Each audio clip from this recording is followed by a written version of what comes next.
All right, welcome to the Patron Leader training program. This is Module 7 dealing with patrons and crowds.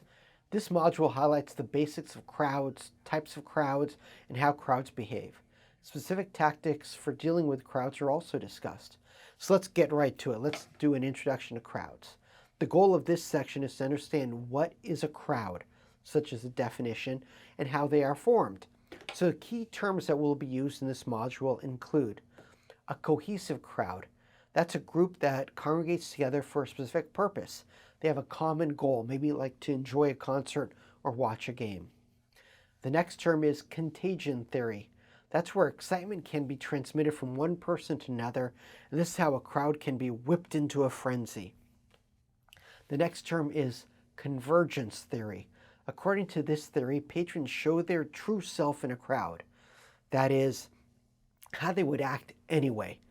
But the crowd can serve as an excuse. The crowd can embolden them to act in a certain way because of perceived anonymity. No one will know that it's them. The next term is crowd control. Crowd control focuses on what strategies and tactics to pursue once a crowd has gone out of hand. I call it the oh bleep bleep bleep moment because you're in trouble at that point. That's when you need police and everything else. Crowd management, on the other hand, crowd management focuses on developing and implementing risk management strategies to address possible crowd concerns. This is where the planning, personnel, resources, and sometimes luck come into play. The next term is egress. Egress is the exiting of patrons from an event or a facility. The next term is heterogeneous crowd. Sounds like a tough word, but it just stands for a crowd that lacks uniformity of purpose, looks, desires, etc. They're just all over the place. On the other hand, a homogeneous crowd is a uniform crowd that has similar traits and desires. The next term is ingress. This is the entry of patrons into an event or facility. The next term is a mob. That's a crowd whose members, under stimulus or intense excitement and or agitation, lose their sense of reason. The types of mobs include an escape mob, aggressive mob, acquisitive mob, or expressive mob. We're going to cover that later on. The next term is a physical crowd. That's a crowd of people who are together, but they do not necessarily engage in group behavior, i.e. a crowd of people waiting for a pedestrian walk sign to change. They don't have anything else in common except they want to cross the street. A psychological crowd is a crowd with a common interest or goal who will respond to a certain stimulus, such as a crowd at a political rally or a protest or whatever, that they're there for the same basic reason. But it's a mental reason, not to watch a game necessarily. A self-controlled crowd is a crowd that is normally calm, but can show some excitement, such as sports fans cheering a team, yay, go team, or people boarding a commuter train. Types of self-controlled crowds include tranquil, apprehensive, exuberant, and competitive crowds, and we'll cover those in greater detail. These are important terms to know, but it's important to also understand that crowds are seldom disorderly, and crowds rarely lead to violence against persons or property. When people are pushed up to or very close to one another, the action of one patron can impact another. In addition, when being close to someone, a patron can develop a rapport with another person and develop a groupthink mentality. Like when everyone's upset, they're waiting to board an airplane that's taking too long. Where have you seen groupthink crowds before? Let's think about fans at a rock concert rushing the stage, or fans rushing a field. If a crowd is to be motivated, there needs to be some common attitude or belief, like I have to be the first one there. Examples can also include fear, joy, a common hero. So an example of a homogeneous crowd is a uniform crowd that has the similar traits and desires. An example of a heterogeneous crowd is a crowd that lacks uniformity of purpose, looks, and desires. We've already talked about that in the introduction. I'm just rephrasing it as well because that's something that you're going to have to be aware of is what is the crowd motivation? What can cause tension in a crowd? Let's take a look at some of the variables. It could be a bad call by an umpire, long lines, weather issues, inattentive staff, fear maybe. So we have to look at what triggers people. A type of trigger can include a team losing a game, a drink spilled on someone, maybe a bad call from an umpire. It's important to understand these. Let's do a little bit more of a deep dive into the types of crowds. So the goal of this section is to identify the primary types of crowds and variables that can help influence how a crowd might behave or change their behavior. Types of psychological crowds include people gathered for a common purpose, sale, game, or rally. So let's take a look at some of those in greater detail. So types of psychological crowds include people gathered for a common purpose. Examples of that could be like a sale at a store, or they want to go to a game or a political rally, things of that. Types of mobs include escape, where people trying to escape, an aggressive mob that might be trying to do something aggressive, an agitated mob, which might include people that are very upset, or an acquisitive mob, which is one that they're trying to acquire something. There's also self-controlled and active crowds, and these require police crowd management because they could be very active. Similarly, there's an explosive crowd, and that requires crowd control because it can, at any second, turn into a mass melee. Each of the self-controlled, active, and explosive crowds have 4 subgroups. The self-controlled crowd may be tranquil, they might be apprehensive, they might be exuberant, or they could be competitive, but they're self-controlled. They're policing themselves. The active type may be confused, annoyed, engaged in hijinks, having fun, or engaged in protests. They're active, but they're not necessarily going to be causing problems, but you have to be aware that it could change that way. The last one is the explosive variety, and it may be crazed, it could be panicked, in a state of mayhem, or completely disorderly. And these are the ones that have the greatest amount of potential for problems. Now, when you're looking at a crowd, it could be 2 or more people. So we always are taking a look at the size of them. A crowd is where the patron look around for information and guidance. That's where you come in, because the apprehensive crowd might be confused. A crowd where fans are cheering for the team to win, that could be exuberant or it could be competitive. A crowd where shoppers are waiting to enter in a major sale event, that could be competitive.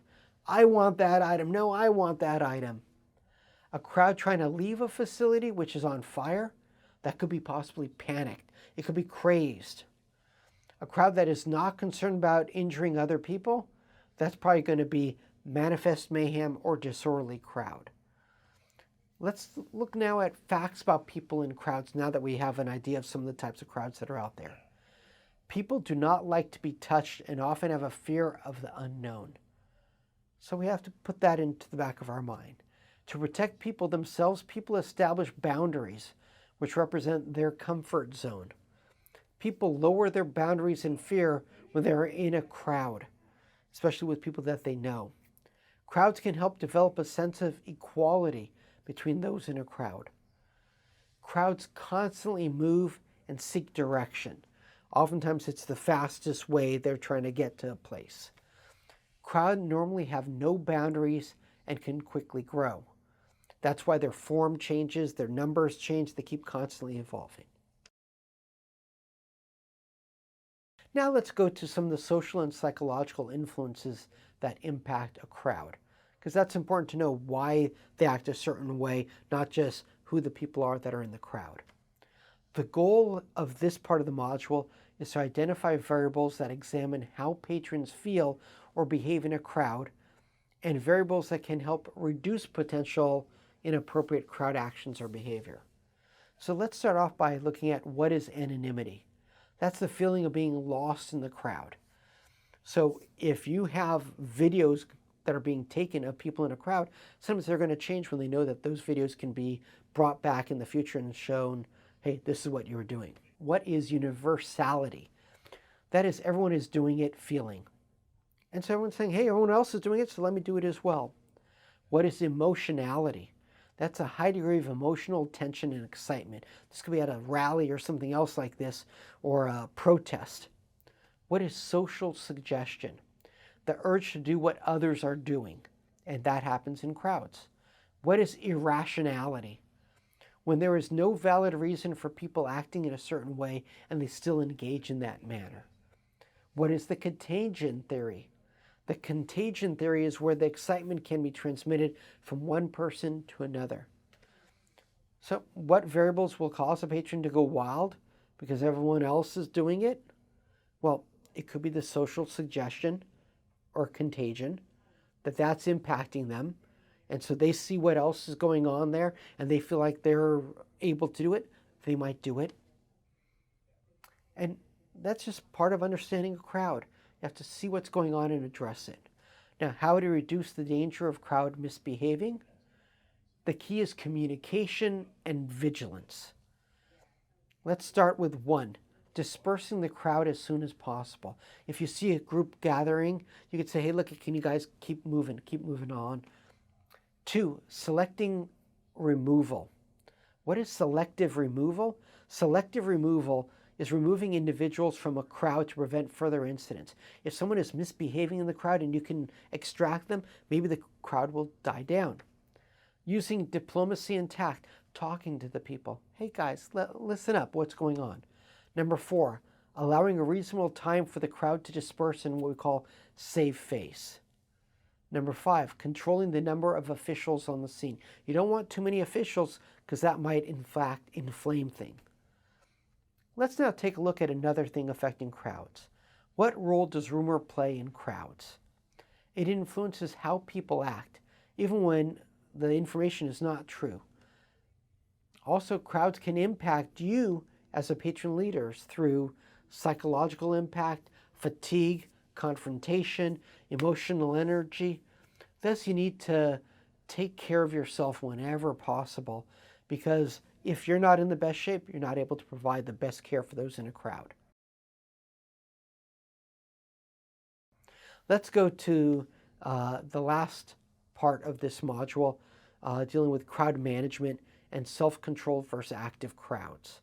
The goal is to identify the basic concept of crowd management as applied to working with crowds.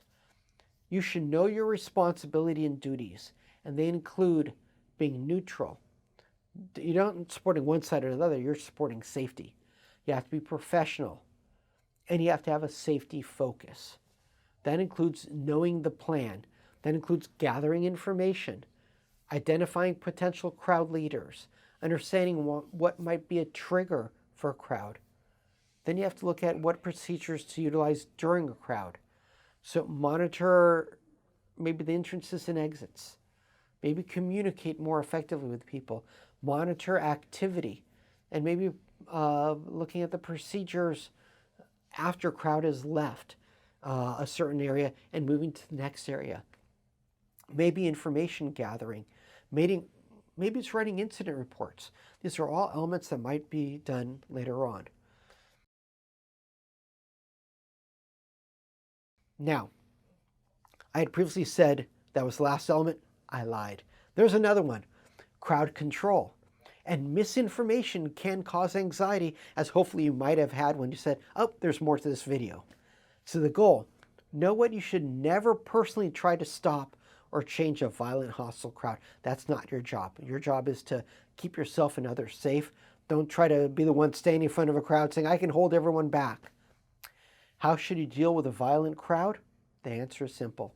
Contact your supervisor and call 911 if that is the policy. So, as a trivia thing, a mob is not just a group of wild people. It is actually the term used to describe a group of kangaroos. Now, while kangaroos can jump around and hop around, our mobs normally are not as controlled. So part of your responsibility as a patron leader is to monitor the crowd, monitor the people, keep your eyes open, listen to what people are saying, see what's going on, talk to people. It's a lot more difficult for a crowd to misbehave if they know you.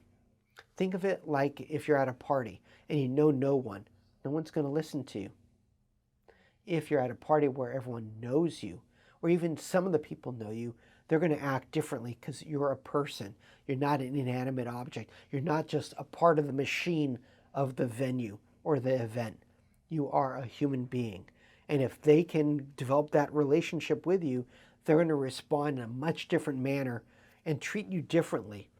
And so as you're dealing with crowds, you're not always going to have to deal with violent crowds. You're not going to have to deal with aggressive crowds. Maybe it's not an acquisition-based crowd. Whatever it might be crowd that you're trying to face, your goal is to be there, be visible. That's why you're wearing a uniform normally. That is the way that someone can identify you and that you can connect with other people and they'll know, oh, look at this person's part of security, or this person is an usher, or whatever it might be. So having that visible presence can hopefully calm a crowd down, calm other people down, because when they know that there's someone there with authority, they behave differently. Think about it like when you're driving down a road and you see a police officer at the side of the road and you slow down because you know you could get into trouble, right? Of course. The same thing with a crowd. If they see that there's a visible presence, that there's a uniformed police officer, if security is there, if an usher is there, and someone has the ability to possibly kick them out of the venue if they misbehave, they're going to change their behavior. So having that visible presence is so important.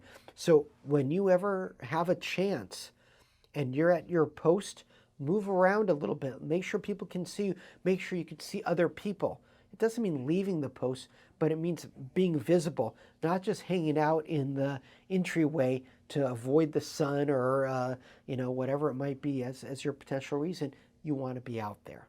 So I look forward for you guys being out there and managing your crowds in an effective manner. That's it for this module. Have a great day and talk to everyone later. Bye.